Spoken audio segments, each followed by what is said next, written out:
Now, despite weeks of violent anti-Labour protests, the French President François Hollande has insisted that his government's controversial Labour law will not be withdrawn. Several rail unions in France have staged an indefinite strike, and workers have been blockading oil refineries at major shipping ports. It's led to transport disruption as well as fuel shortages. The industrial unrest comes 1 week before France is due to host the Euro 2016 football championships. Well, let's speak to TRT World's business editor-at-large, Craig Copetas, who is live for us in Paris. Craig, give us a sense of how much disruption this is causing in the country. It's causing a huge amount of disruption, and it's going to continue. And the problems going on here are much more than the non-Olympic sport of French bashing. A psychological malaise has set upon France. You have a left-wing government fighting in the streets, a left-wing union.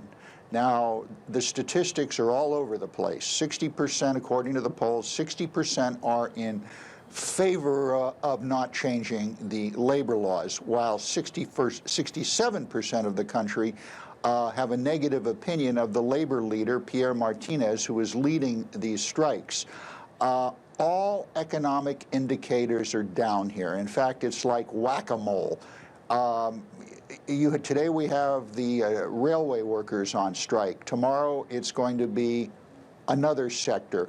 You name a sector, they're going on strike, including Air France pilots who have threatened to shut down all of Air France for 1 week, not fly any planes. And then last night, the United States government launched the bureaucratic equivalent of a neutron bomb on France. They issued a U.S. travel advisory for people coming to Europe, Americans coming to Europe, specifically citing France for terrorism threats, and in between the lines, the work stoppages that are going on here, which, as you say, threaten to really have a serious impact on the 2.5 million people expected to be here for Euro 2016.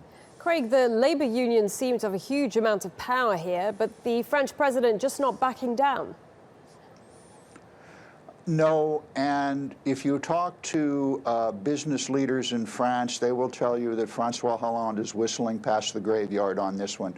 Earlier today, I had occasion to run into Patrick Poyen, the CEO of the French oil company Total, and he said that these strikes and the government's reaction to them is making Total seriously reconsider their investment plans here in France. Now, when you have a business executive of his stature saying something like this, you know we have a problem. Is Paris burning?